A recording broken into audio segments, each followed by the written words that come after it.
दोस्तों आज मैं आपके लिए अलजेब्रा से रिलेटेड एक सवाल बताने वाला हूं, जो ऐसे सवाल जो है ज्यादातर एग्जाम में देखने को मिलते हैं। तो इस टाइप के सवाल को किस तरीके से हम आपको मात्र 1 से 2 सेकंड में बना करके दिखाने वाले हैं। तो चलिए यहाँ ध्यान दीजिए। सवाल हमें क्या बोल रहा है, इफ यदि x बराबर 8 दिया हुआ है तो फाइंड आपको ज्ञात करने के लिए बोल रहा है इतना का मान क्या होगा, यही बोल रहा है ना। चलिए पहले इसको हम जो है सीखते हैं किस तरीके से इसको हम 1 से 2 सेकंड बनाने वाले हैं। ठीक है, चलिए पहले यहाँ ध्यान दीजिएगा। क्या दिया हुआ है, x cube minus 9x square plus 9x plus 9, यही दिया हुआ है। चलिए पहले इसको हम लिख लेते हैं, ठीक ना।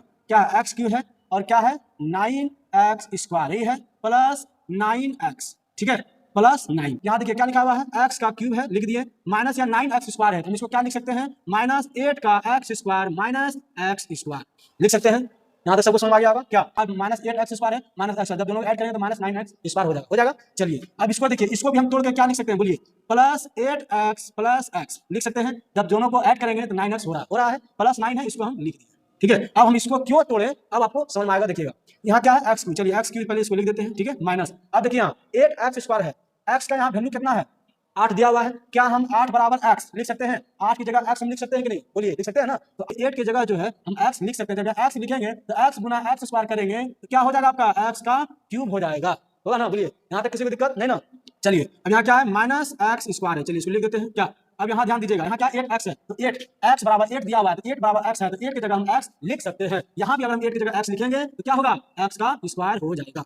ठीक है, चलिए अब आगे देखते हैं। क्या यहाँ देखिए x है तो x बराबर 8, यहाँ x की जगह हम 8 हम आपको पुट कर देते हैं। ठीक है, x की जगह क्या करेंगे हम, x की जगह 8 हम पुट कर दिए और प्लस 9 है उसको लिखिए। ठीक है, अब यार गया x क्यूब हो गया माइनस x क्यूब, क्या कट गया, ये भी minus x square plus x, इसको भी काट दिए। बता क्या 8 प्लस 9 इसको ऐड कर दीजिए, कितना हो गया 7 हो गया। ये हो गया आपका आंसर। अब आप बोलिएगा कि हम तो आपको बोले कि 1 से 2 सेकंड में आंसर निकालने के लिए, बट इतना लिखे 1 मिनट से भी ज्यादा लग गया कि नहीं, बट आपको ये हम बताएं कि इस तरीके से हम इसको बनाएंगे। ठीक है, अब इसको हम शॉर्ट में बनाएंगे जो आपको 1 से 2 सेकंड लगेगा, ज्यादा नहीं लगेगा। तो अब यहाँ ध्यान दीजिएगा, देखिए ऐसा सवाल जब भी आएगा इतना बात हमेशा याद रखिए। देखिए इसको हम हल किए प्रोसेस से, क्या 17 आया आंसर आया ना। यहाँ देखिए x का मान दिया 8, ठीक है, x का मान कितना दिया हुआ 8 और 8 से आगे जो भी अंक रहेगा, 8 से आगे अगर दिया है, देखिए 8 से आगे क्या 9 है, यहाँ भी 9 है, यहाँ भी 9 है, एक अधिक है। ज्यादातर एग्जाम में इसी तरीके से आपको पूछेगा, ठीक ना, इसी तरीके से पूछेगा। तो 8 से आगे क्या है, 8 से बड़ा क्या दिया हुआ है 9 दिया हुआ है, यहाँ भी 9 है, यहाँ भी है ना। और यहाँ देखिए x का क्यूब है, यहाँ घटते क्रम क्या पावर, देखिए x का क्यूब है, यहाँ x का स्क्वायर है, फिर यहाँ x की पावर 1 है ना।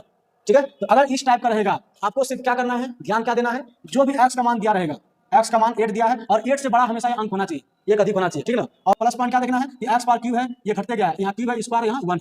ठीक है, हम क्या करेंगे 8 में डायरेक्ट हम जो है 9 को ऐड कर देंगे तो डायरेक्ट मेरा आंसर क्या हो जाएगा 17 मेरा आंसर हो जाएगा। ठीक है, बट ये आपको समझने के लिए बनाया और डायरेक्ट जो आंसर देना है आपको यही माइंड में देखना है कि हमें दिया हुआ है क्या ज्ञात करने के लिए। जब x का मान जो भी वैल्यू दिया रहेगा उससे अगर अधिक है और पावर भी घटते क्रम में दिया हुआ है हम डायरेक्ट क्या करेंगे, उसको हम इसमें ऐड करके आंसर फटाक से दे देंगे। ठीक है, तो आपको 1 सेकंड भी आपको नहीं लगेगा। क्या तो ऐसे सवाल यदि आपके एग्जाम में आते हैं तो आपको इसी तरीके से फटाक से आंसर देना। ठीक है।